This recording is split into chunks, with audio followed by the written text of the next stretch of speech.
Okay, we're back, and here we are on tape number 5. This tape we're going to kind of regress just a little bit and go back to some of Billy's early years, and we're also going to go over his early contacts with Ascot. Billy's, of course, most well known for all of his contacts with the Pleiadians, which began in 1975. And few people are aware, actually, that he had contacts almost throughout his entire life. And that by the time the Pleiadian contacts had started, Billy had already had years of contacts with another race and with other people, and been on many adventures which had served to educate him up to this point, so the contacts with the Pleiadians would really be possible. Kind of an interesting side note, I want to give you a little background into Billy's early life. On an earlier tape we discussed his early contacts with Sfath, the old Pleiadian man who had kind of helped him through his early years. He had caused him to be born at a certain time and saw to his early education, and also taken Billy up for his first ride in a spaceship. Well, Billy's young school years were plagued with problems. You can almost imagine a young person in school that is having visitations from highly evolved extraterrestrial beings.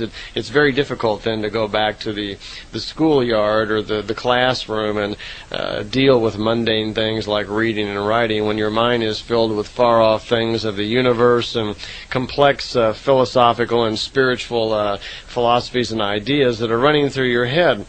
So Billy had a lot of difficulty really dealing with being an average child. And because of this, he spent a lot of time just being absent from school, from wandering out in the forest, thinking on his own, being led out into nature to discover and to observe more about nature and its laws. Because many things were going through his head, because he was constantly receiving telepathic transmissions from Sfath during these years. Well, what happened was Billy became kind of the town juvenile delinquent. That's what they thought of him. He was always skipping school, and anytime something would go wrong or somebody would complain about something, like maybe something missing from their house or something, they'd usually blame it on young Billy right away. Billy, for some reason, had trouble defending himself. Whenever he would be questioned by the local authorities about, what his connection was, maybe with a certain crime or problem, Billy somehow would just keep quiet and not even answer. And he always felt it kind of unusual himself that he wasn't able to do this. But it got him in a lot of trouble. As a matter of fact, he landed in young men's institutions on a couple of different occasions because he just wouldn't speak up for himself, and he was assumed guilt in many cases.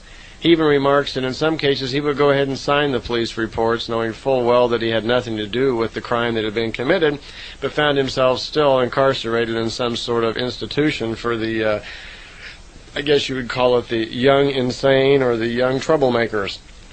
He finally wound up in what's called the Renault Clinic, which is a clinic for people who are psychically disturbed, where psychiatrists and psychologists can observe people.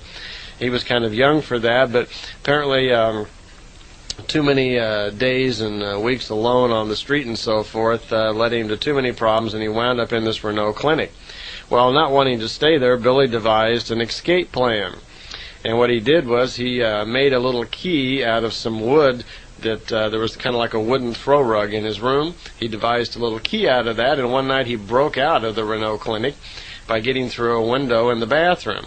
He had to drop about 20-25 feet to the ground below, which was concrete. He did, and in doing so, he twisted his foot and badly injured his foot. At the time, he felt it was probably broken. It's 11 o'clock at night, and it's I believe it was in November. It was very dark and cold outside, so he jumped over the fence and got away, left the clinic. About that time, he heard the dogs and the sirens going off. Someone had detected that he was missing. They were looking for him. Billy ran through the woods and came to the Rhine River and dove in the river, thinking there was no way they would expect him to dive in the river on a cold, wintry night and swim, but he did. And he did make good his escape. He swam down the river for a ways. Must have been awfully cold. When he got out of the river, he stopped, ate some grass and leaves and so forth. He had spent so much time in the forest, he was beginning to understand what to eat and what not to eat, and knew a lot about nature. Ate some plants or whatever that he had found there, and made his way out of the country. and traveled for several months. Actually, what he did is he snuck out of Switzerland and made his way all the way across the country into France, where he joined the Foreign Legion. It doesn't say exactly what the date or the year is in here, but he managed to join the Foreign Legion. And at that time, when he got to France, his foot which was really troubling him still, he got some medication and some help with his foot, and the Foreign Legion then packed him off to Algeria. Well, he wasn't in the French Foreign Legion too long when he decided this was not for him, and he already started to plan his escape. He was told by the other legionnaires not to even consider it, because the remote area they were in, he was miles and miles from any kind of civilization, and surely would experience the greatest trials and tribulations if he tried actually to strike out on his own across the deserts, because there were no oases, there was no food and water, and he would surely perish. So Billy looked at it as like, gee, this could be a living hell. So he decided to abandon the idea, is what he told everybody. So everybody left him alone on that thought and didn't expect him to follow through on those ideas. However, secretly, he was still planning to do it. He did make good his escape one night and spent 2.5 months crossing the dangerous deserts in Algeria to get back to any kind of civilization. During this time period, he almost died on several occasions. Telepathically, he was encouraged in a couple of occasions by Ascot, who at that time was his newfound teacher, who told him and kept encouraging him to go on, to fight it, and to make it, and he did.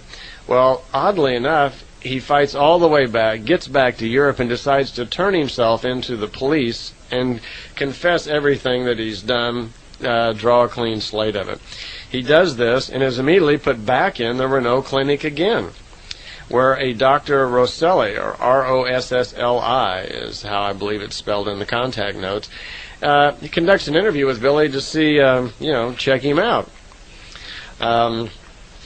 The doctor listens to Billy's strange stories, because Billy's telling him all about what's happened to him, about his contacts when he's young, his visitations with Ascot, his telepathic things. And the doctor doesn't seem to be too overwhelmed with all this, but yet he doesn't write any of it down. Billy is then brought before the judge and is offered a chance to explain everything and to perhaps maybe even get off it. Again, he's not able to defend himself, and instead finds himself just standing there at the mercy of the court with no defense. He is given 4.5 years in jail for his actions. And he spends that 4.5 years in that clinic and other places where he says he learned a lot about himself, life, and it was a great time to spiritually grow through his telepathic transmissions from Ascot. So he had a rather rough childhood and teenage years start getting going. At that point, though, he actually finally leaves Switzerland and spends about 12 years on the road going through foreign countries, and which brings him up to where he meets his wife in Greece later on. He meets her in Greece on December 25th, on Christmas Day 1965. Previous to that, he had spent years on the road, mostly in India, Pakistan, and those areas, working in all sorts of odd jobs and so forth, getting along. His contacts with Ascot now, which is what I really wanted to get into, but I want to give you a little background on Billy's teenage years. His contacts with Ascot actually began on February 3rd, 1953, on his birthday. That's when the sound of Sfast's voice left him. Ascot's voice then came into his head and has been guiding him since during that time period. It's his goals and teachings with Ascot which are most fascinating and prepared him for the Pleiadian contacts, so I want to tell you a little bit about those. Okay? He meets Ascot on February 3rd on his birthday. It seems that most major occurrences in Billy's life occur on his birthdays. He was told even by Sfath earlier times that his birth was quite significant on February 3rd, that very few people were actually born on February 3rd, 1937 at that time, at that exact point at 11:20 in the morning. And they seem to be very adamant about that was a very important time for people to be born, and anyone that was born right at that moment or very close to it would be very, very special people. It has something to do with this New Age period and this jolt of new radiation energy that hits the planet and will cause increased awareness. So his telepathic transmissions from Ascot begin then on February 3rd, 1953, and it's not till his birthday on February 3rd, 1956 that he actually meets Ascot.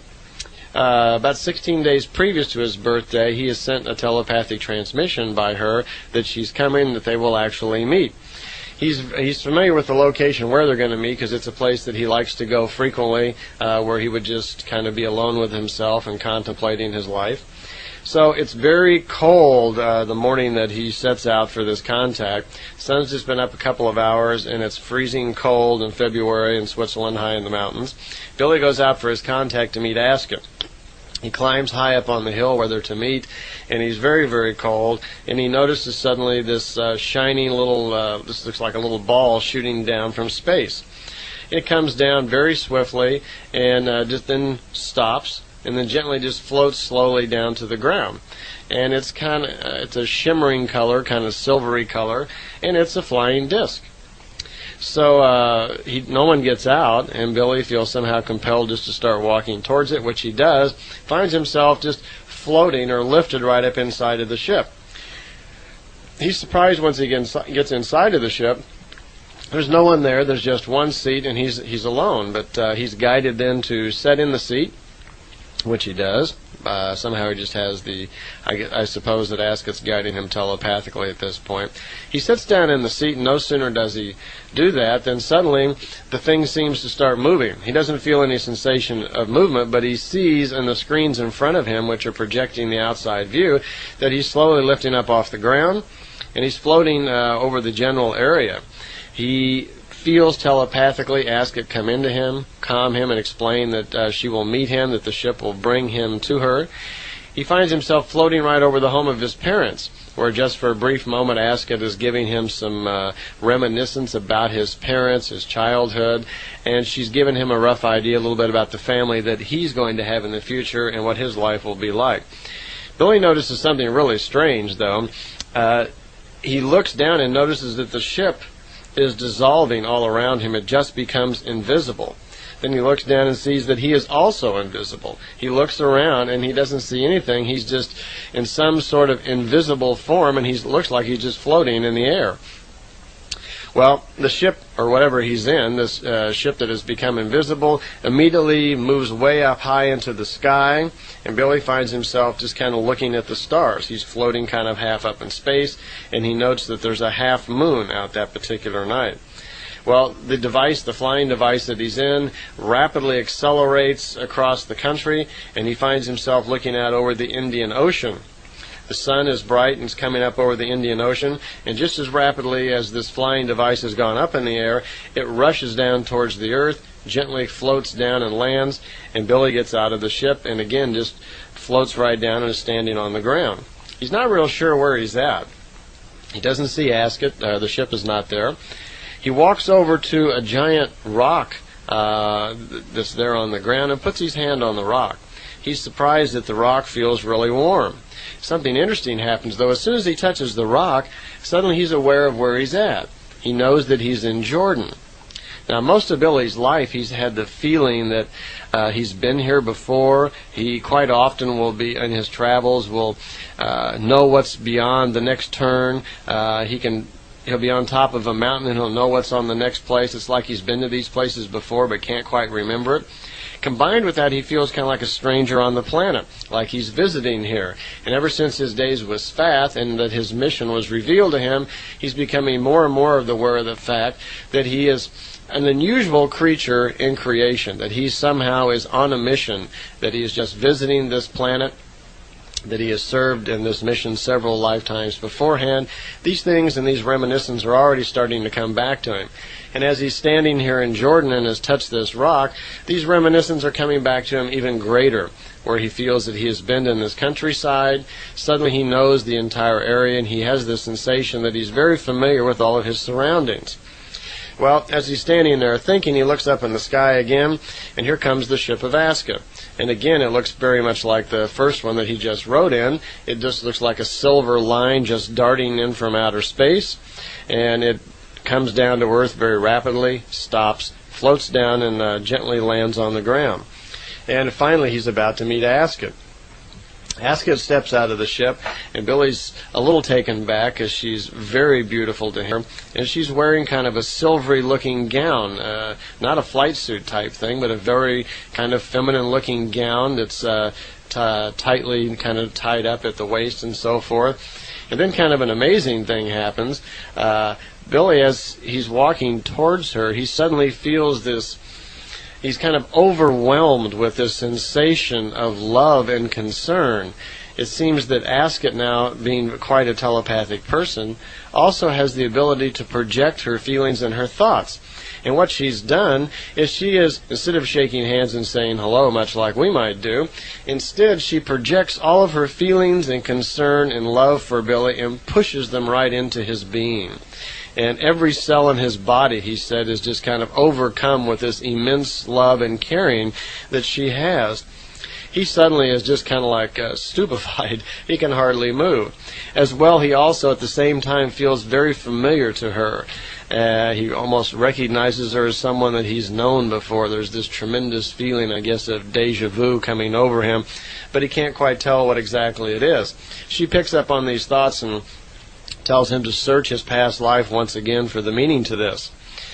Not much is said at this point. They just talk for a few minutes, and she invites him to come with him right into the ship, which happens. Excuse me. They again float right up into Asket's ship, which is very similar to the one that he has just flown there in, except this one has 3 seats in it. They get into the ship and they take right off, and she has not even explained where they're actually going. The ship lifts off the ground again, and again, just like the first one, it becomes invisible. And even though he knows he's still in a craft, a flying craft of some type, all is invisible. Even the ship, he doesn't see his hands or anything. He can't even see Asket. And she's not speaking. It's very quiet. The ship then darts across the countryside, and he notices again now it looks like they're over the Mediterranean Ocean. And he's kind of surprised because he really doesn't know where they're going. And very quickly the ship begins to race back down towards Earth, and he finds himself standing in Egypt early in the morning. And as he looks down, he sees that the Great Pyramid there, the Great Pyramid of Giza, just outside of Cairo, and that the ship is coming down, and it looks like it's landing right next to the Great Sphinx. Well, the ship still looks kind of invisible, and Billy can't understand how all of this is really possible. And Asket says, well, it's time for us to leave the ship. And she senses Billy's bewilderment about the invisibility and explains to him not to worry, because even though there are people milling around on the ground, the merchants and so forth that are up early in the morning, they can't see the ship either. And he really can't understand how this is possible. And she says, well, here, this will help. And she says, I have a little device you can put around your waist which will enable us to see each other, but no one else can see us. So she's putting this around his waist, and as she's doing it, suddenly Billy can see Asket kind of kneeling down in front of him, attaching this thing to his waist. And he's kind of surprised because now he can see himself, and now he can see her, but no one else can see them. They're just kind of hanging there in space because he can't even see the ship around him. So they leave the ship, and they find themselves standing on the ground there next to the Sphinx, and there are people milling about. She senses his thoughts again, that he's challenging how this invisibility may be possible, and so she invites him, go ahead, try out touching someone, which she could feel in his thoughts he was thinking about doing. So Billy walks over to a couple of men that are standing there and walks around behind the fellow and notices that he's not being observed, and tugs on the man's cape. And the man kind of turns, doesn't see anybody, doesn't see Billy, and turns back to speaking to the man he's speaking to. Well, Billy's just flabbergasted by this. How is this possible, this invisibility thing? They're walking along, and he's still thinking about this. They come across this tent. Billy ducks his head inside of the tent once more to test out this invisibility. When he looks inside, there's 7 young women there and 2 older women. One of them has a young baby that she's nursing. Billy walks into the tent. No one is noticing him again. Now, in this type of world, if young women are in a tent, they would have surely noticed a man coming in, especially one that was sitting there nursing a child. And they're washing clothes. Asket follows Billy right inside of the tent. Actually, I should be calling Billy Eduard now, because at this point in his life, the name Billy has not been used. And Ascot is calling him Edward, so I'll try to remember to call him Edward throughout these travels here, because the name Billy has not even come up yet in his life. That's not his real name. It's just a name that he adopts later on in life because of his fondness for the Westerns, and in particular Billy the Kid. But his real name is Edward, his middle name is Albert, and his last name is Meier. So he was born Edward Albert Meier. And at this point in his life, as I mentioned, he's still being called Edward. So Edward enters the tent, and Edward is there with these 7 women and the 2 elderly women. And for some reason, he just decides to test out this invisibility thing again. And Edward walks over to a young woman who's sitting there on a bale and who does not have any clothing on her top. Apparently, her clothes are being washed, and she's naked from the waist up. He gently kind of bends over and gives her a kiss right on the lips. Well, the woman jerks back a little bit. She doesn't see anything, but she's felt that she's just been kissed on the lips. And she looks a little bewildered and so forth, and raises up her left hand to her lips, and trying to figure out what happened. Well, her hand falls back down to her side, and Billy does it again. This time he moves in and gives her an even nicer, warmer kiss right on the lips. And the woman, her eyes just kind of roll back, and like she's enjoying it. And suddenly, she just seems to kind of swoon and begins to faint, like she's going to fall over. Well, Billy catches her and helps her sit back upright. The other women in here aren't even noticing this. Okay, well, I guess if they can't see Billy, what would they notice? So the woman that he's just kissed, after a minute or so, kind of clears her head and gets her consciousness and begins to explain what just happened to the other women that are in the tent. And Billy hears Semjase just kind of lightly laughing in his head. And so the other women swarm around her, and Billy says, Edward says, "What's going on?" to ask it. And she says, well, that the woman has just felt like she's been kissed by an angel. And she's explaining that to all the other women.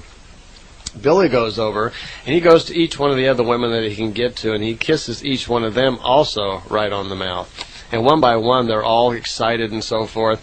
And as they leave the tent, Billy is, remarking about why are they all getting so excited, and will they think this is a strange experience?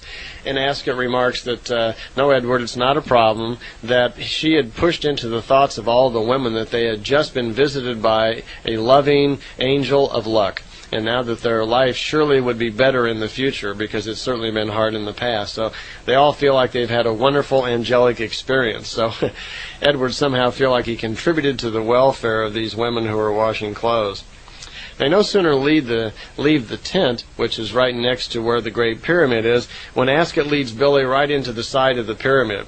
Apparently, somehow with these devices, it doesn't say they go around and walk in the door of it. It's more suggestive that somehow they go right through the side of the wall and find themselves in these long, dark corridors somewhere in the deep part of the pyramid. They do not go up into the king's chamber or the queen's chamber. They are somehow down in the lower part of the pyramid in some dark hallways which are not accessible to the normal people and don't even know they exist. They move along these corridors. They're being very quiet, and still they're invisible. They come into a particular area where there's some big altar there. There's even a guard standing there, and Billy's a little surprised. And it's a armed guard of some type, a human-looking individual. And Ascot warns Edward and telepathically to be very quiet, that they're going to move right past this guard. They don't want to be sensed here. That there are descendants of an extraterrestrial race living down here below the pyramids. There are quite a few of them. She'll tell him more about them later on, but for right now, be quiet because they don't want to be detected. They seem to move right through another wall again somehow, and they're continuing down this corridor.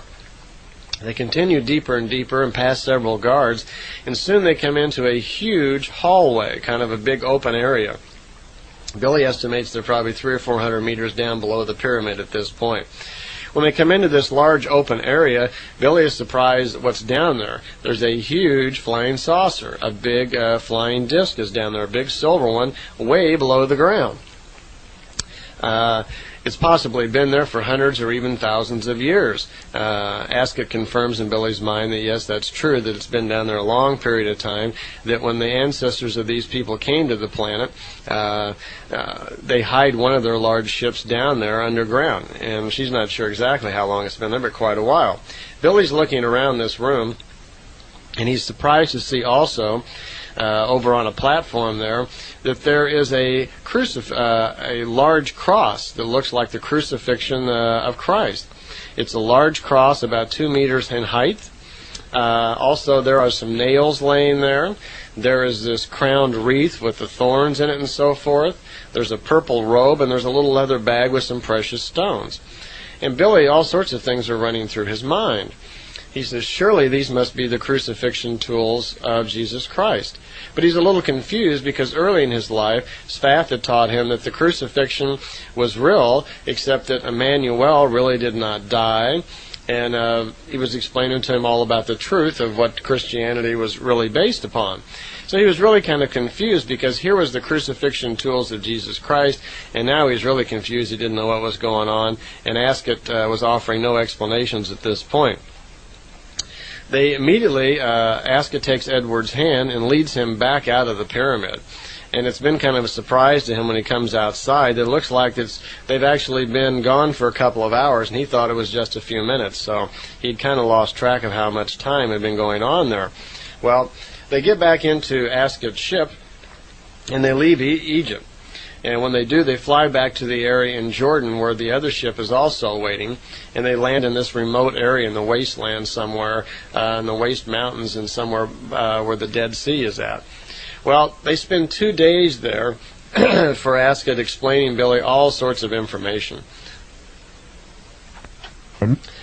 During these two next days in the ship alone with Ascot, this actually is the beginning, you might say, of Billy's mission. For the next 2 days, she explains many things to him about himself, his future, his life, and start to explain some very important things that he's going to need in his role as a prophet during this lifetime.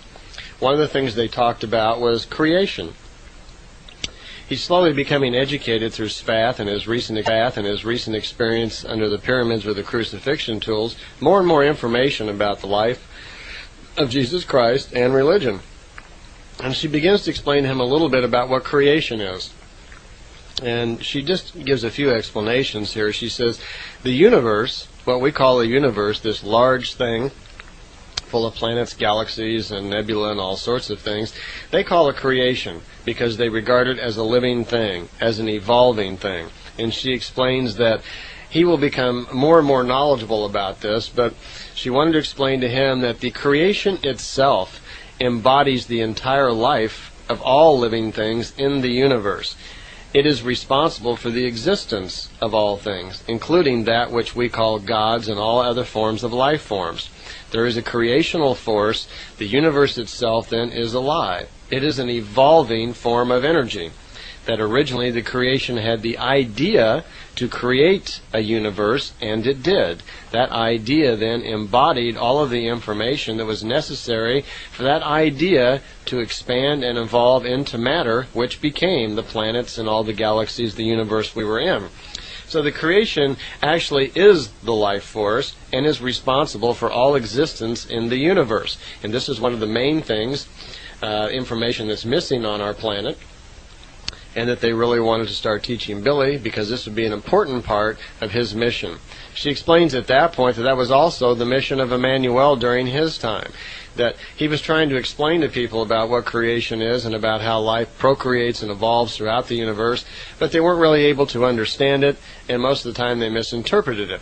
And that in the year 189, when Christianity would actually be formed, it would be somewhat altered in order to form Christianity. Nothing particularly malicious, I don't believe. They probably just did the best they could at actually understanding it. She also mentioned that it had been for 33 centuries that she and her people had been coming into our universe. She explained that she actually was not from our universe, that there was a neighboring universe they called the Tao universe, and that her race of people were called Timmers. Her planet that she came from was called Akon, A-K-O-N, and that For many years they've been coming into our universe. There are technologies that provided a way that they were able to build some sort of barrier or a canal or a cave, whatever you want to call it, that allowed them to come from their universe into ours. They'd been exploring for some period of time. They had found their way into the area of the Earth and finding human people here as well as on many other planets, and were involved in just as explorers and experimenting into our universe. She had also discovered long ago that the Earth people here on Earth did not originate here, and this led them to Ring Nebula of Lyra, which was the original home of the Earth human being. We've touched a little bit on this on our history thing that we talked about earlier, that roughly 2/3 of the white race of the planet Earth has Lyrian genetics in them, that we are from Lyra. So that was also mentioned. She mentioned that the Lyrians now were gone, that they had, through destruction and wars and natural events, pretty much become extinct, that there were very few of them left. Most of the Lyrians, 230,000 years back, during a very violent war, had left that section of the sky and founded what we now call the Pleiades. And that in Billy's future, remember he's only 19 at this time, Edward, excuse me, that in Edward's future, he would have contacts with these beings from the Pleiadians, but not for quite some time, that he was actually being prepared for that now. That Edward had been born on purpose in 1937 because he was a prophet, that he had served in that role many times before in other lifetimes. That prophets are born on purpose for particular missions, and they are generally procreated or caused to be born at particular times to serve their role as a prophet. Such was the case with young Edward. This is exactly why he had been born and why he was going through these series of contacts young in his life to prepare him for his role later in life to spread the word as a truth bearer. She also mentioned to him that it's a very difficult life. It's a very hard life, that a prophet is responsible for the truth, for bringing new truths to a society.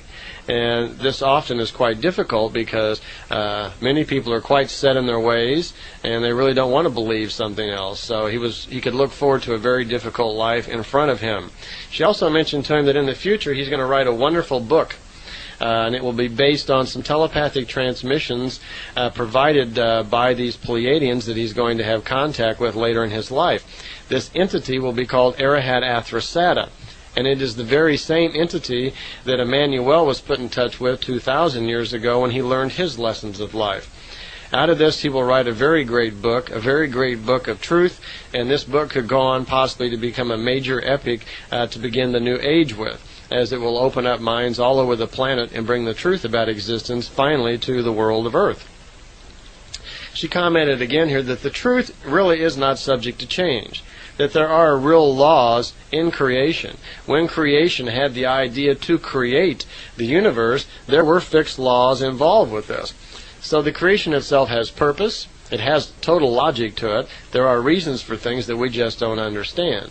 And this logic and this reasoning forms the basis for what they're calling the laws of creation. And she says, these laws of creation, Billy, will be made more and more aware of, but people should know that they're not changeable. Even though we may get off on a tangent making up our own rules of society or whatever, that eventually, in order for us to evolve, we must come back to the true laws of creation, or else we would just be spiritually stagnant, that evolution really would not be possible. Many, many, many races have ignored the laws of creation, become too materialistic, too warlike, and it ended up just degenerating their society and being self-destructed because of war. The true evolution is only attained through discovering knowledge and living by the laws of creation itself. Next thing she mentioned was something kind of interesting, that we know in our solar system that we are taught that we have 9 planets, and we have an asteroid belt. She says that asteroid belt used to be a planet called Milana, that there were inhabitants, Lyrian inhabitants on that years ago, and that they came to a war and they destructed their whole planet and blew it up.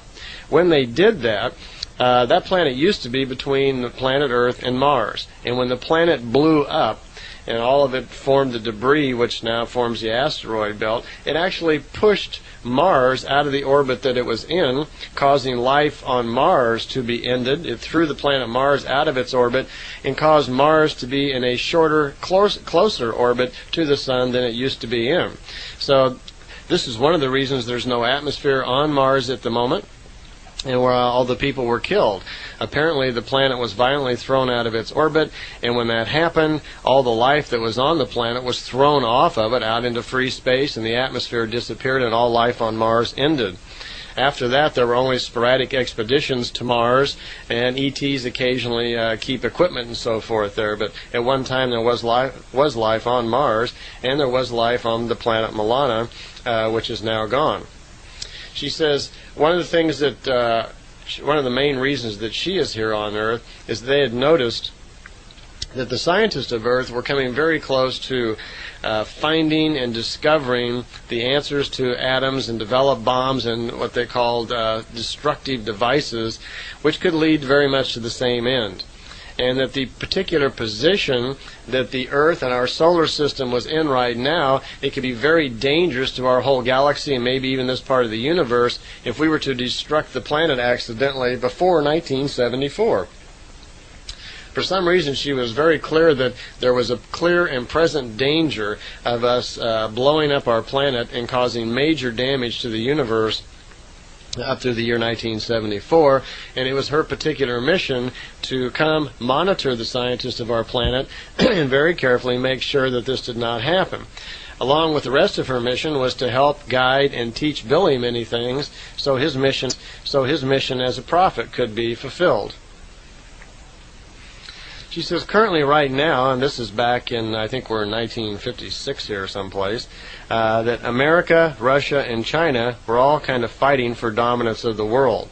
Along with these three major superpowers, most people were not aware that the Jewish Zionist extremists were working very closely with certain elements of the Roman Catholic Church to cause terrorism and mass murder in many areas of the world to destabilize it. They also were fighting their own battle to gain control of the world without trying to taint their image that they had as being religious leaders, that they were undermining the general welfare and peace of the world by promoting terrorism and mass murder in certain areas and blaming it on other terrorist groups. That this action actually was being caused by the cardinals or chairs of Rome in connection with Jewish Zionist extremists.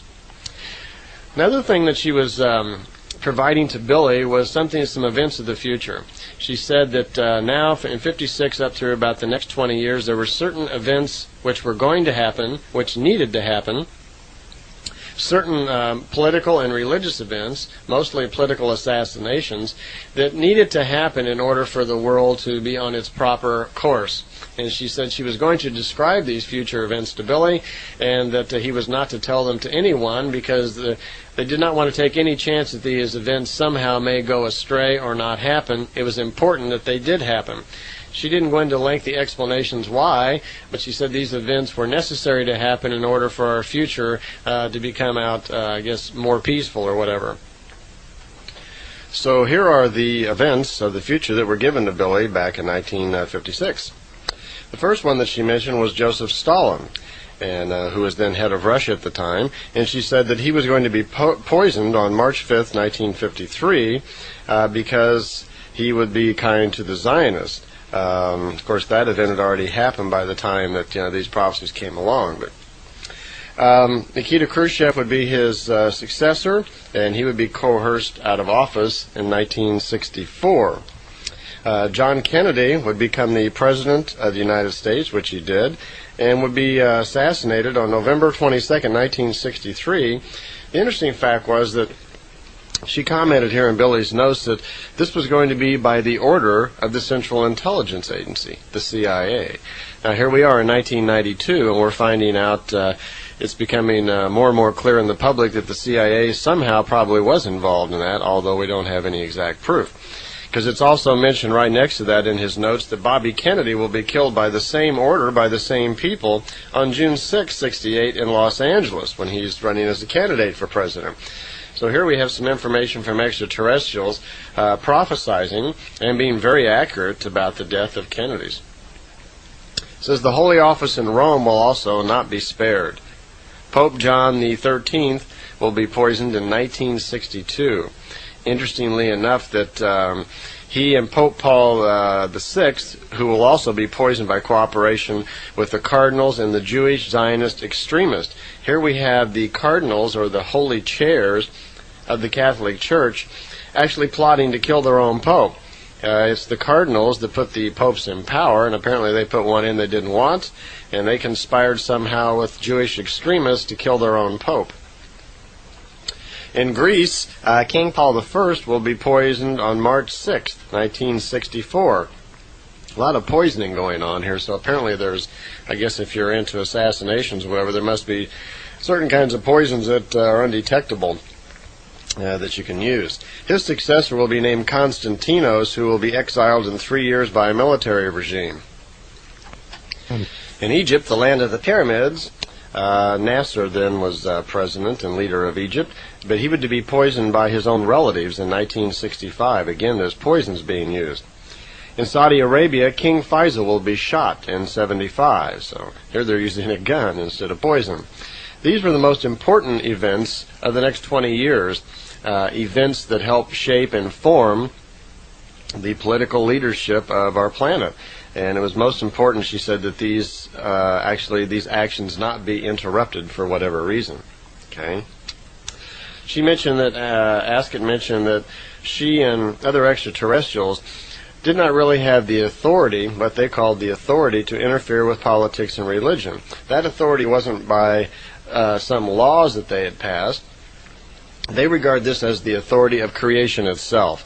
Their moral value, you might say, is that every life form has the right of its own path of evolution.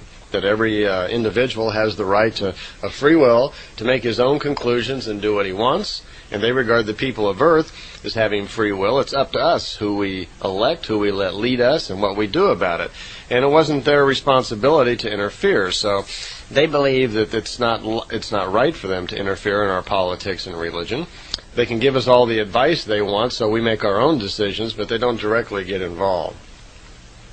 She says one of the main reasons for her coming there, her mission, was to prevent these scientific catastrophes that they were so worried about.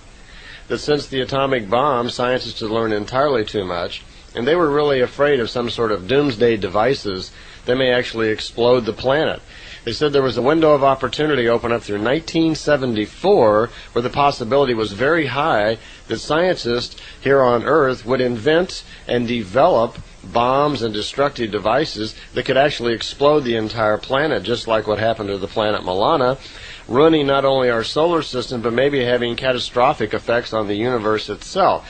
So she was particularly concerned with taking care of those particular problems, as well as she felt very strongly about her role in helping Billy prepare for his mission as a prophet. Now, I've mentioned these Baphath creatures a couple of times. We talked about Billy and his experiences going underneath the pyramids with Ascot. Well, the people that were down there are called Baphath.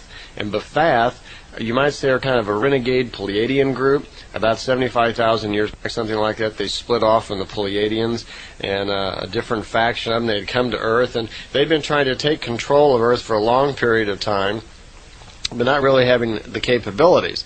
Their technology is not as good as the Pleiadians. It's degenerated a lot. And they've gotten to the point now where even our own missiles and so forth could be destructive to their ships. Apparently their ships don't have the protective screens like the Pleiadian ships do, and they're not able to even protect themselves against our missiles. So they have to be very cautious. So they've taken to trying to control the world and so forth through mind control of different leaders. So she was cautioning Billy again about this. And then she explained to him the fact that the crucifixion tools that Billy had seen under the pyramid when he was down there with her, those were designed on purpose by the Baphath. They were not the real crucifixion utensils. The crucifixion did happen. But the original crucifixion cross and so forth had already long since molded off into dust and was gone. That these crucifixion tools that Billy saw, or Eduard saw down below, were fake. And they had been made on purpose by the Baphath because they were going to present them to a certain American named Reinhold Schmidt. And he would be told that these were the original tools of the crucifixion to stimulate and reinforce in him the belief about religion and Jesus Christ. And this would help to serve their interest, because people who believe in certain religions and belief structures devoutly and worship are easy to control. These are the sort of people that generally are willing to give up their free will and allow some other entity, power, or religion or whatever to be responsible for them. And they've learned a long time ago that these kind of people can be controlled easily, so it's become a standard MO or modus operandum with this group of people to always use the religions and Christ and God and so forth in their approaches to many earth human beings, because it allows them to control them. Well, let's see, once again we're getting low on tape, so fast forward.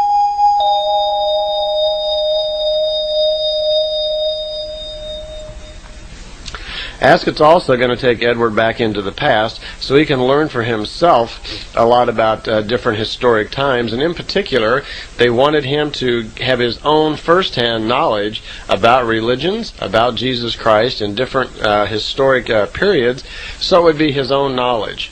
You know, when you hear information from someone else, that's just information. It's not your truth. But if you actually experience it yourself, then you have first-hand knowledge. It becomes part of your life, and it's your truth. So in this instance, they were always careful to take Billy and let him learn for himself, see for himself, so it became his particular knowledge. Well, they've been in the ship talking for a long time, and nightfall comes, and they decide to go for a walk. They're actually walking hand in hand. Billy's 19 at this time, and obviously very taken with this woman. You can understand why. And they're walking. There's a dim moon out, that dim light out that night. It's very pretty out. They go for a walk, and they're just chatting and talking. And suddenly, Askett pulls Eduard's hand and kind of stops him. And this fellow jumps up at them with a gun. And he's an elderly fellow, probably in his late 50s or 60s, something like that. And he's pointing a gun at them. Well, they immediately calm him down. Apparently they've stumbled onto someone's campfire here, and they calm the fellow down, and he finds out that they're not bad guys, and they didn't come to jump him in the middle of the night or anything.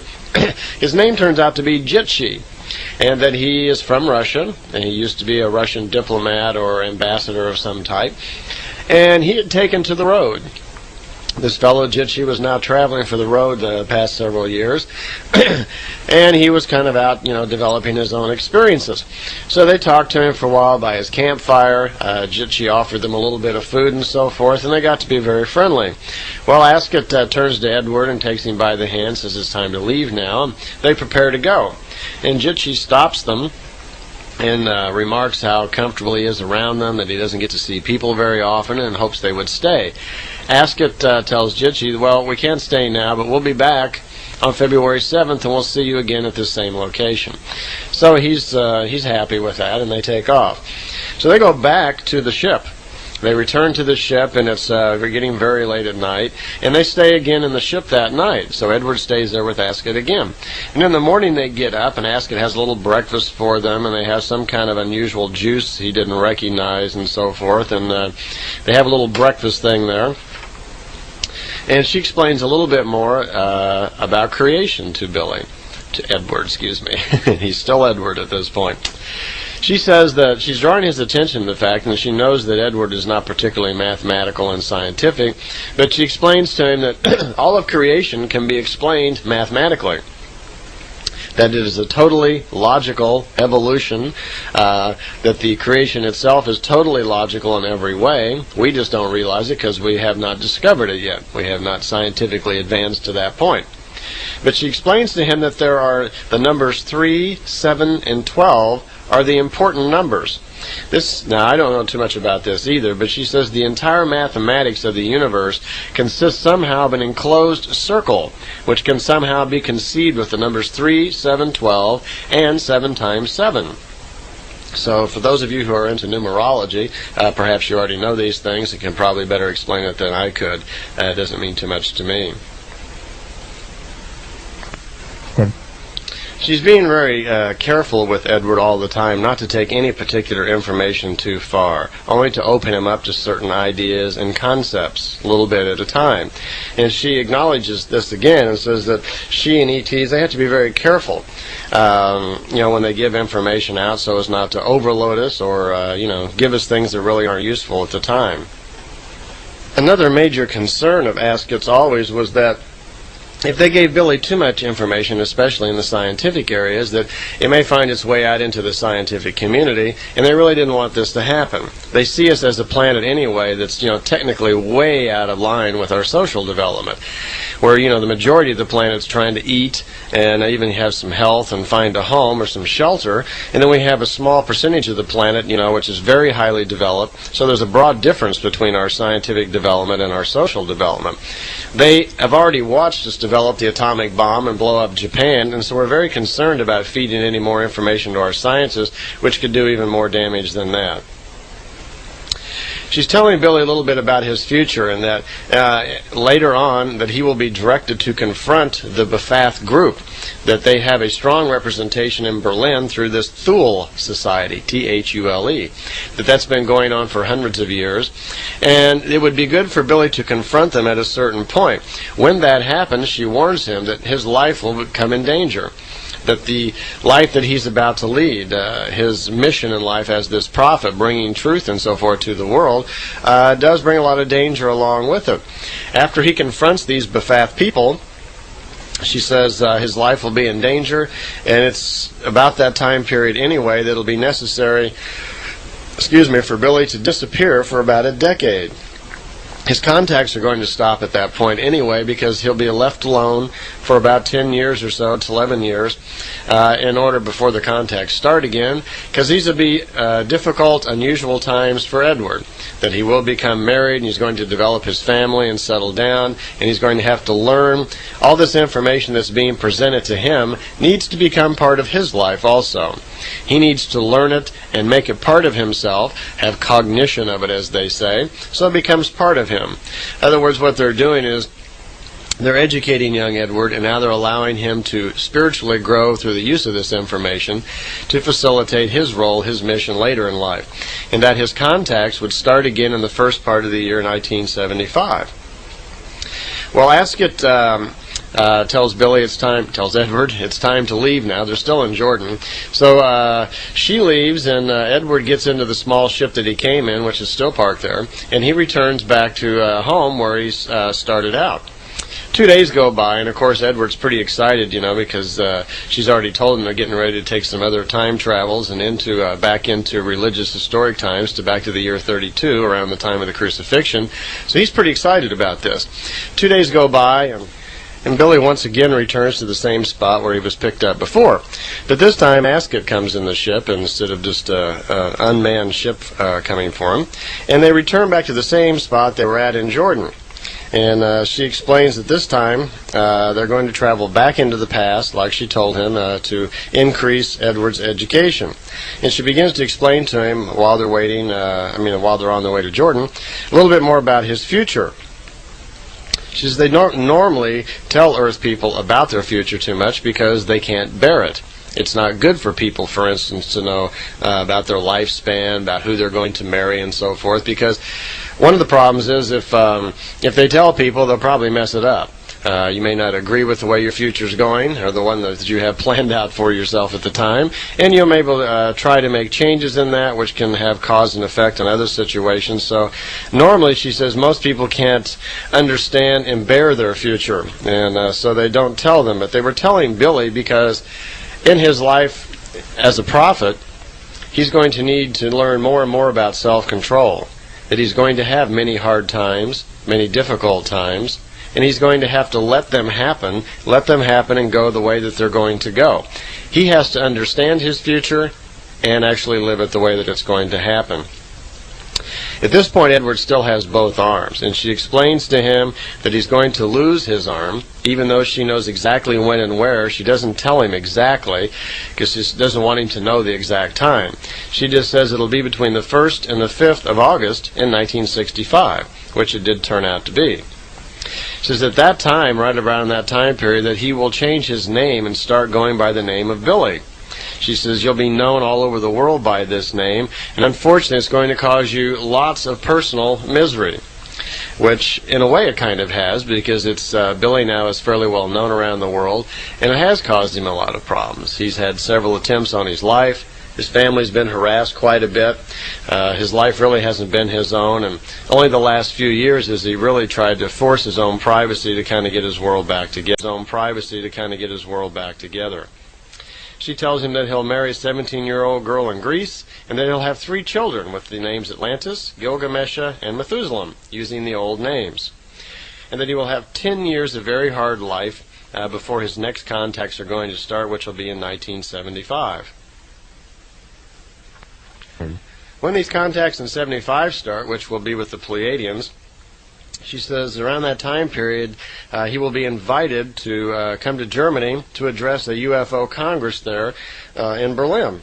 And once they find out, though, the types of things that he was going to say, the kind of truths that he's going to talk about, they'll cancel his engagement. They won't want him to speak because Billy's going to speak some very hard, harsh truths about life and religion, and this UFO group there is based all around religion. This is a UFO group who believes they've been contacted by ETs who are somehow sent on behalf of God. And they are, believing this, and they are, don't want Billy involved now suddenly in their operation because he's going to come and tell them the truth about creation, and they just don't want to hear that. She said it's also important that no one uses the name that Billy had been traveling by in Persia, which was Phantom. Apparently, even though his name was Eduard, on his travels around and so forth, he was using the name Phantom for some reason. Now, I don't know where that came from. But she told me from that time on, from 1975 on, he should never use that name again. He should only use Eduard and Billy, which will be his new name at that time. At that particular time of the contact, she said that there was 2.7 million people on Earth who had seen a UFO. There were 3,104 Earth people who had actually had contact with extraterrestrials. Most of these contacts were telepathic. Some of them were actually physical contacts. There seem to be, around 3,000 ships a year come into our atmosphere. A very small percentage of those really have very much interest in us. They just kind of look over the planet or stop and get something, pick up whatever they might want. But a few of them actually will have some physical contacts from time to time with Earth beings. These will generally only be 1 time or 2 times because they're just passing by. They very seldom ever lead into anything, on running. So there aren't really that many people out there that have, actually had contacts with the ETs. She said also, beginning in 1964, that he would start writing down all of his contacts. And again, we're still in 1956 here. She told him beginning in 64, he'd start writing them down, and it would be with the help of the technology from extraterrestrials, that he would continue to have meetings, contacts, teachings, and so forth, just like was going on here. It wouldn't be necessary for him to take notes and write them down, that the extraterrestrials, and in particular Ascot, had the ability to store all of the thoughts and words and feelings in their own subconscious. And they had devices on board the ship which could recall these words, thoughts, and feelings from their subconscious at any time, and they could forward them on telepathically to Billy so he could actually write down all the notes from his conversations. And this is what did happen over the years. When Billy's contacts with the Pleiadians started, that's exactly what they did. He would be on board a ship. All the thoughts, feelings, and words and so forth were recorded into the subconscious of Semjase. And later on, their devices would actually pull these thoughts back out of the subconscious and telepathically send them to Billy so he could type and write down all of his contact notes. Well, they settle down and go back to sleep again in the ship, which they do. They spend the night again in Ascot's ship there in Jordan. And they're woke up in the morning by a gunshot, which they're kind of surprised. And Billy looks outside, and there's Jitchi standing out there with a rifle. Well, this is kind of a surprise. They come out of the ship, and here's Jitchi, and he, of course, is greatly surprised to find this big silver beamship, or I guess you should just call it a flying saucer here, because it's not a beamship type drive. Ascot's ship were different. So they have to go through this process of explaining things to Jitchi. Jitchi, of course, gets very excited, and suddenly he says, "Oh God, you guys must be from Venus or Mars or something." And Asket's saying, "Surely we're not. We're not from there at all. There's no life forms on Venus or Mars." And Jitchi's pretty excited, as you might well understand. And he thinks Eduard and Asket are probably both ETs. And Edward's informing him, no, that he's an earthworm just like him. And he's from Earth, and that the lady Asket, is an extraterrestrial.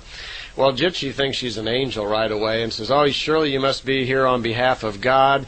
And he pulls his Bible out right away and is saying, "Oh, look, I believe in God, I believe in Jesus, and I study the Bible all the time." And Asket's a little taken back by this and begins to explain that no, that she or no extraterrestrials come on behalf of God, that any extraterrestrials that claim that are just being deceptive and very wicked, and they shouldn't do that. So they go through this process of explaining all about who they are and what they're doing, that they're getting ready to take a trip. Well, this kind of throws Asket off. She wasn't expecting this at all, for Jitchi to turn up right here, and doesn't know exactly what to do about it. So the opportunity is extended to Jitchi to come along with them, that they're going to be making some travels, want to, that this is against God, it's blasphemy, and he's going on about this. And Eduard jumps all over him about being a coward, and what good is your Christianity if you have no control over yourself. And they get into kind of a word thing going there. The outshot of it is that Jitchi decides, okay, he will come along, by golly. So they say, all right. So they move towards the ship, and Jitchi goes first. They push him up into the lift, and he goes up in the ship, and they come up after him. And there's poor Jitchi. He's just pale white, and he gets so sick he vomits, unfortunately, in a little bag that he has with him. And Asket has to calm him down, and suddenly Jitchi remembers that he left all of his stuff back at his camp, and they let Jitchi go get his stuff and return, and then they take off. Well, they're in the ship, and they're getting ready to lift off from Earth again. Jitchi is still just pale white, doesn't know what to make of all of this. He's about 59 years old, by the way, and spent most all of his life studying the Bible, and now suddenly here's these people telling him that everything that he's learned so far is wrong, and it's making him ill. And this could be a very good example of what they're talking about. If the extraterrestrials were to suddenly make themselves well known and provide irrefutable proof that much of our belief structure is wrong, it can be very, seriously affecting on many people. It can make them ill in thought. It'll literally just drive people crazy, and that's exactly just about what's happening with Jitchi. And now they're in the 13th century. Eduard's standing out on the ground, and he immediately starts to kind of notice nature all around him. First thing he notices is there is a larger abundance of birds and so forth in the air. The air itself is more cleaner. The oxygen content seems to be a little higher, cleaner, easier to breathe. You feel a little exhilarated, he said. And they're in France at the time of Louis the Saint, and they're going to visit a rabbi by the name of Jitchi. Also, the sky looked a little bit different in color. He remarked how the blueness of the sky was more blue and clearer and cleaner than he had seen it before. And he's still living in Switzerland in 1956, which is a pretty clean place. So going back several hundred years, before we started filling the air even with industrial pollution, things looked a little better. So they're somewhere in the woods in France, and Asket leads them on, and they move through the forest a little way, and they come across this little house, and she's telling them that she's been here a couple of times before, and she has a friend here. And they're look around, there's a horse in the barn, and suddenly a bearded fellow comes out the front of the door, and it's Jitchi. And he's a real happy, friendly type people, and he's waving and so forth, and he comes over, and he's happy to see Asket. "Oh, hello, so nice of you to come again." And he says, "Are these your extraterrestrial friends?" And Asket says, "No, these are Earth people just like yourself, but they're from the future." Well, this doesn't seem to shock Jitchi too much. He just kind of takes it in stride and comments that, "Oh, how wonderful. I wish just once that this beautiful lady would take me for a ride so I could experience some of this." But it isn't explained why Asket has been there 2 times before, but apparently she has, for whatever reason, to see Jitchi. Jitchi is already known in the area as kind of a magician and a person who fools around with unusual things and so forth. So right away he notices Eduard's lantern that he has with him, a little electric lantern with a light on it. And he asked him about what that is. So Edwards explained it to him. He says, well, no, it's not really like a lantern. It doesn't have a candle or a wick in it, and it doesn't run on kerosene or oil or whatever. It runs off of electricity. And he's showing him, and he pushes the button, and the light comes on. And Gicelli says, well, this is marvelous. This is wonderful.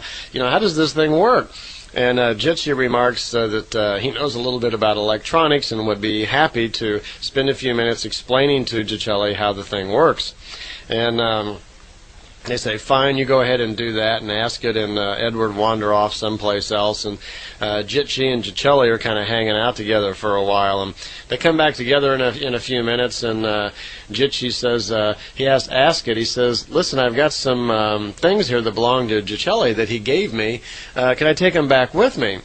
And she says, sure, I guess if you want to. And he says, this would be great, then I would have like antiques from the 13th century France to be worth a lot of money. And Eduard jumps on him again about being a materialist, and he says, oh, you're having this fascinating experience, and all you think about is making money. And they get into it again.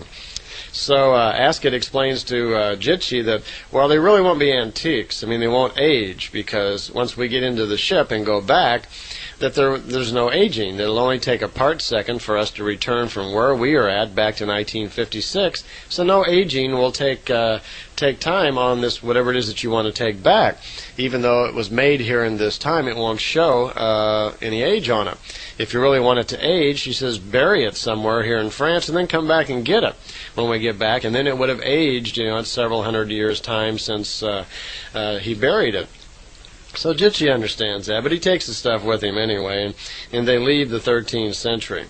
It says in Edward's notes now that for the next 6 days, they travel to different time periods, they observe different parts of history, and each time they make one of these jumps and so forth to different time periods, Billy's starting to notice already this unusual feeling he has. Every time there's a jump, he somehow feels a little better.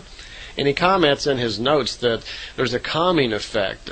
He somehow feels a little better about himself, and he kind of uses the word like uplifting. You feel a betterment of yourself or something. Well, earlier we talked about the time when Billy got to go on the Great Spacer and experience eternity for 7 minutes. The same thing's happening here. He just hasn't quite picked up on it yet. But he's already sensing that just for the brief part second there, that your spirit is in touch with creation again when you're in the fine matter world. And there's this slight feeling of exhilaration that he can feel, which is apparently a surprise to the Pleiadians later on, because they say that most people can't feel that. They're not that sensitive to the sensitivity of creation as easily as Eduard was. Well, one thing that starts to happen is they're going through all of these jumps over the next 6 days' time. Jitsi, who's still carrying his Bible along, is going through it all the time and making notes and changing things. And his opinion about religion and history is starting to change because he's seeing for himself historically what really happened as opposed to what's actually written down. And in most cases, in defense of the Bible, it appears that it was pretty much the same thing. There were just certain things that were, different here and there. And mainly the thing about Jesus Christ is becoming more apparent to him that it didn't actually happen exactly the way that Christianity has written it. And it's becoming more apparent to him all the time that the Jesus Christ never really did exist. Frankly, there never was a person named Jesus Christ. There was a man named Emmanuel who lived the life and times that we hear was Jesus Christ. But it wasn't until the year 189 that they took the life, teachings, and times of this man named Emmanuel, changed the name to Jesus Christ, meaning the Anointed One, and Christianity became alive. It was actually formed at that point. But there never was a man named Jesus Christ. That's just what it says now in the Bible, the way that we read it. But bear in mind, the Bible's been changed many times down through the years. One other comment is there, at some particular point, Billy seems to be wandering around in his thoughts about different things, and one of them was about the Great Pyramids of Egypt. And Ascot picks this up in his thoughts and tells Eduard, I keep calling him Billy, tells Eduard that I feel that you're curious about the pyramids. And she said, time-wise, they were built 73,300 years back from today. And they were built when the star sign of Lyra stood in Cancer. And they were actually built by the descendants, she says, of the Earth people, which would mean they were built by old Lyrians sometime back in there. Some descendants of the Lyrians built the pyramids. And by the way, there's, she says, all of the pyramids, because not only is there a great pyramid of Giza outside of Cairo, the one that we're familiar with, but there was also two other ones. And when they built them, they built three. They built the large pyramid of Giza there. They also built one in China somewhere that's way below the surface of the ground, and it'd be a long time before we're able to ever detect it and understand that it's there. And then she remarked there was another one, and it doesn't say so in the notes, but Billy was telling me about it, and I'm not sure if he told me it was in South America or Central America, but there's another one somewhere in the southern part of the Americas that's just below the surface, where the very top of it, it's totally preserved below ground, and the top of the pyramid is just below the surface of the ground, and we should probably run across it most any time. We'll probably find it. She didn't want to elaborate at the time as to why the pyramids were built because, again, she felt this was going too far, that for the average person, it wasn't time to introduce knowledges to them about pyramid power. Now, there are many people over the years that have experimented in learning more and more about pyramid power. We are definitely to the point where we know there's something to it. People who have learned to meditate have learned the power of a pyramid, how it can block out outside forces and radiations, causing you to be able to concentrate better and raise your own awareness, your own consciousness. That certainly does work. But apparently, that the pyramids were also used for other things, for teleportation and protection and other things that they used. But she didn't want to take this much farther. But here we have some evidence that the pyramids, at least the Great Pyramid and two others just like it, were built a long time back, 73,300 years back actually. She said that the pyramids stood for a long period of time with no one really paying any attention to them after they were built. During the time of the Great Flood, which she says our modern scientists are off about 1,000 years on the time of it, that it was actually over 10,000 years back to the time of the Great Flood, 300 years previous to the time of the Great Flood, there was in the Egypt area, there where the pyramids are, there was a king named Saluk who had a son named Sarid, S-A-U-R-I-D, and his son Sarid had the gift of future vision and could easily see things coming to pass in the future. And at one point he saw a very destructive thing. He saw a great comet hit the earth, causing the earth to actually roll over, great storms, lots of water, where the ocean would jump out of its bed and roll over the land. And he saw his country land in Egypt buried in water. He told his father about this. His father, who was very aware of his future vision capabilities, called together other astrologers and scientific minds of his time to offer their opinion on what his son had seen. And they agreed that yes, and it would probably happen, and they felt very strongly, based on their abilities in astronomy, that there would be a large comet probably hit the earth about the time period that his son had said. So King Saluk ordered that the Great Pyramid began to be prepared for the possibility of this catastrophe. And in so doing that, apparently they remodeled the pyramid again. I was told over at Billy's house that the pyramid originally had gold on it, that it was gold covered. Now what they did, the gold was gone apparently by this time and been stripped off by someone, we don't know who. And that King Saluk's people began to cover it with lime mortar, so it would be waterproof when the great floods came. Well, they did that. They even left inscriptions on the pyramid so the people over the next 300 years would also know what was going to happen and what the pyramid was for. And at the time that the Great Flood actually happened, the people of Egypt actually did hide out inside the Great Pyramid underground in the underground city that had been dug out and built down below where Billy's already visited. And they stayed down there until the waters receded. So the pyramid was actually used for that, and that's how it became covered with the limestone, and how it was remodeled over 10,000 years ago. It was stripped of its limestone later on, and it's been remodeled a couple of times apparently after that, but its origin was over 73,000 years back and had nothing to do with the Egyptians. The Egyptians, of which King Seljuk was an Egyptian, was responsible for resurfacing and recoating it with limestone. Hence, this is probably where the idea that the Egyptians actually built it came from. They didn't really build it. They just kind of remodeled it. Another thing that Eduard was thinking about was horses and animals, and she picked that out of his thoughts too, and commented that the horse did not originate in Europe, as modern scientists and archaeology think, but actually the horse originated on the continent of America.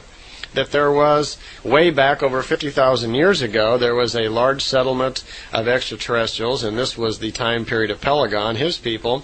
They brought the horse to Earth, and because this was the continent that they lived on, and that the horse then was very common and very popular on the American continent.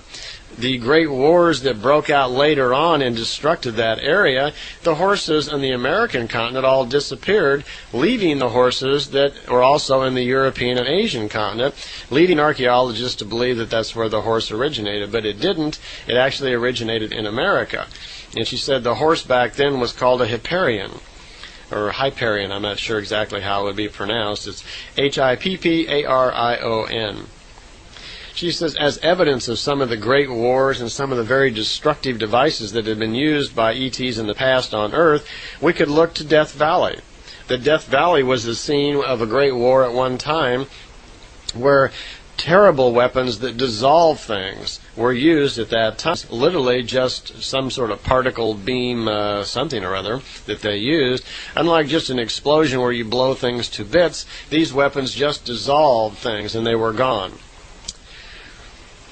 Okay, at this point, we're at a point after 6 days where they've been on several travels through historic times and so forth that Askett explains to Eduard and to Jitsi that she feels that they are now both very prepared to go back into the time of Jesus Christ, Emmanuel, and that their education at this point now should serve them well, so they will better understand, and it is time for Eduard to actually meet Emmanuel.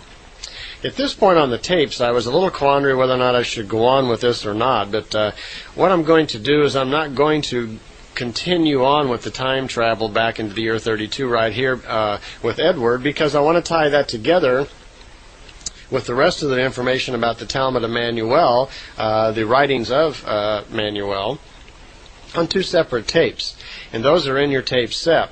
So what I'll do here is I'll just kind of tell you a little bit about the general overview and what happened to Jitsi, and then we'll go over it again more in detail, and I'll tell you all about the conversation that young Eduard's going to have with Emmanuel on the other tape set. Well, they do go back to the year 32. They're there for 4 days. When they get there, you have Askett, Eduard, and Jitsi is still with him. By this time, Jitsi has had a major mind change about life and what is real in creation and what's really historically gone down on our planet. He's seen the truth of things now for quite some time, and a lot of changes have gone on in his head, so he's pretty much ready now to make a trip back to the year 32 also. They make the trip. They're there for 4 days. One of the problems that Billy had was his hair. He had just had a haircut before they had gone on this trip and had short hair, which apparently was very unusual in those times. That most people just let their hair grow all the time, and I suppose they did because they really didn't have barbers, or it was just the style at the time to let your hair grow. And not to mention, many people believe that long hair facilitates personal strength. And I think that was a belief during those time periods. It was probably just an excuse not to get a haircut. But for whatever reason, most people had long hair at the time, and so it was out of place. So Askett got some robes that had hoods on it, kind of like a monk sort of look, and that's what they wore during the time period. And because the language at the time, Aramaic, they did not understand, they were still using language translators around their belt so they could understand people of the time they were in. They were there for 4 days. I don't know exactly where they sat down, but they wandered around from area to area and wound up close to the Mount of Olives, where Eduard does have a conversation with Emmanuel. Jitsi's with them all the time, taking all of this in. When they actually get there, Jitsi gets very nervous about the fact that he's actually going to meet Jesus Christ. And this could be a very heavy thing for someone who has worshipped and has had the concept for years that this man, Jesus Christ, is actually the Lord of the universe and the creator of all men and all the other, things that are exaggerated by a Christian religion. When in fact, he was just a real man like the rest of us. And now it's turning out that he wasn't even called Jesus Christ, he was really called Emmanuel. So when they get there, Jitsi is kind of overcome and he's getting excited again. He's getting a little out of hand. And Ascot and Eduard and Jitsi are standing by the road, and Emmanuel and his followers are walking towards them.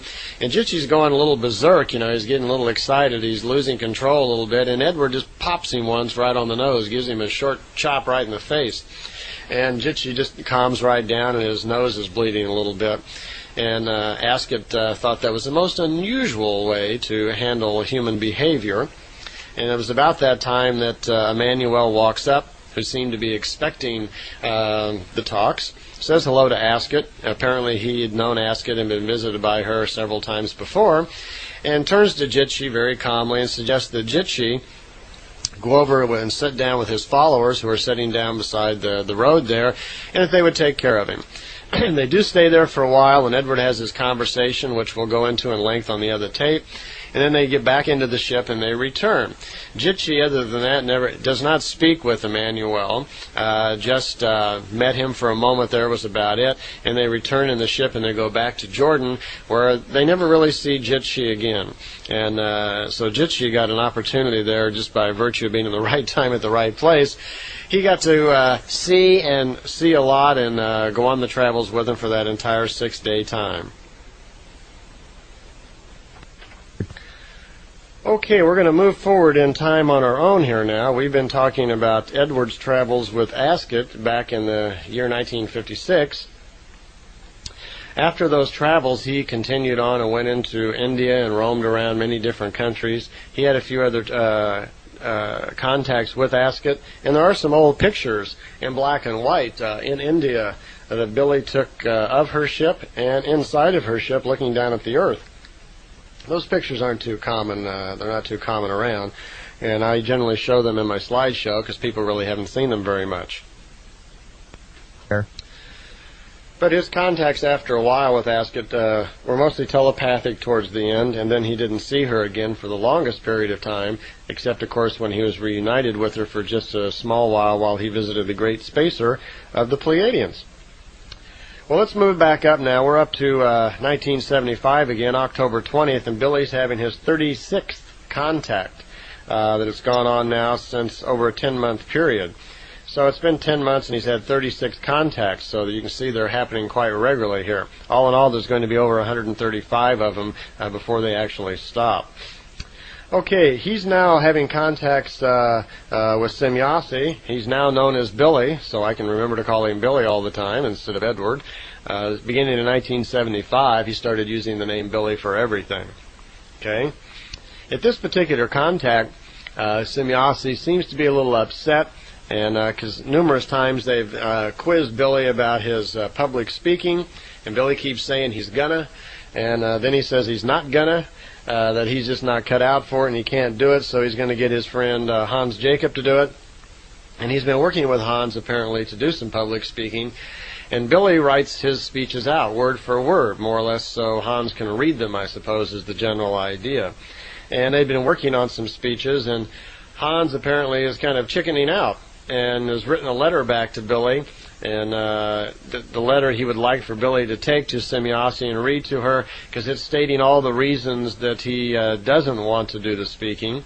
In particular, most of the reason is to do the speaking.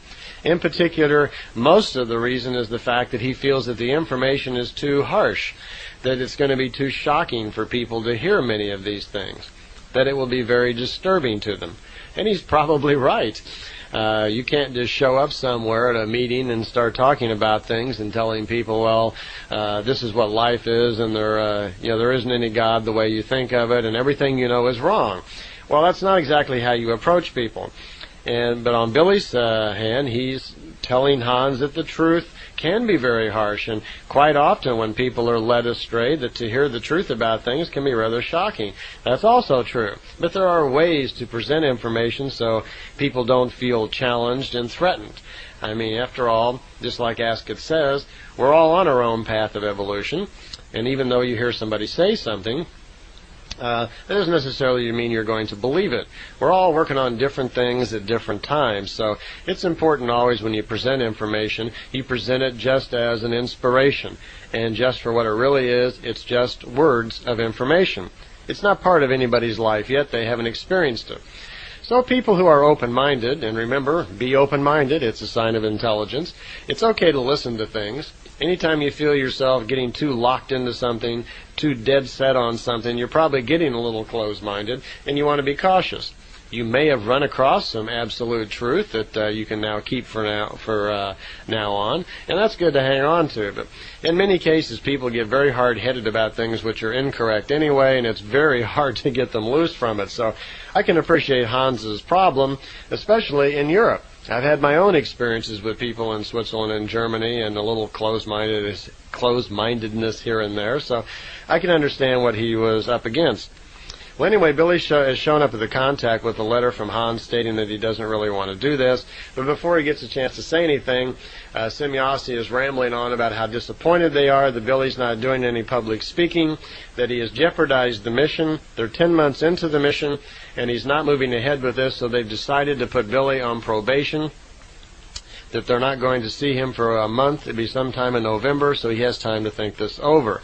And that they feel they've been deceived somehow by Billy, because he has said all along that he was going to do public speaking to get the information out to the public, and he's not done this. Well, Billy, of course, he stops her and he calms her down because she seems to be, a little excited. And he calms her down and explains that he has been trying. And here's a letter from Hans explaining what he's doing. And she reads the letter, and she's really kind of taken back by it a little bit and surprised that Hans is taking the attitude that he is. Because you got to remember, the Pleiadians, even though they're older than us, have higher technology, that doesn't mean they understand us that well. They don't live in the same kind of morality. They don't have the same kind of problems, especially social problems and social pressures like we do. Hans has got a tough problem here. ETs have come and educated Billy. They have not educated Hans. Billy's just giving all this information, writing a speech out for Hans, and expects Hans to go out like a little robot in front of a crowd and read this stuff off.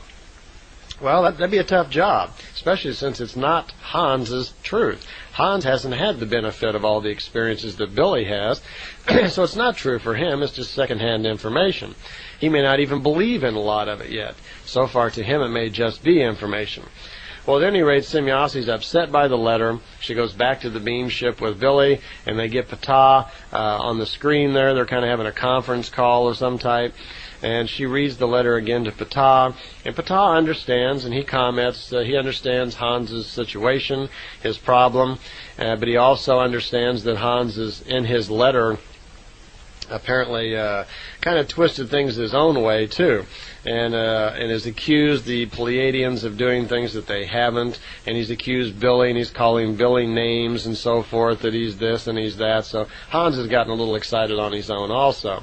So Ptah just calms everybody down and says, well, that's fine. If Hans doesn't want to do it, we understand. Everybody has to make their own decisions, and he's not particularly upset by it at all. As a matter of fact, he seems to have a very highly evolved, open-minded view towards all people, and understands that people have different problems with different things in life, and that's okay. We all just kind of have to follow our own path.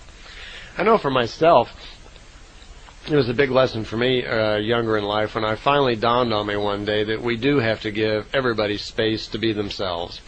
And when we can start looking at somebody else as just an individual spirit on their own path without any prejudice, and when we quit looking at them materially, when we look at them just as a spirit of nature or a spirit of God, whatever you want to call it, on their own path, then you can start to appreciate them. You almost find a little humor in looking at someone and seeing what they're doing with their life. But then you don't feel prejudice and anger. I've always kind of been like that, and it was refreshing for me in this material to find that attitude even more reinforced.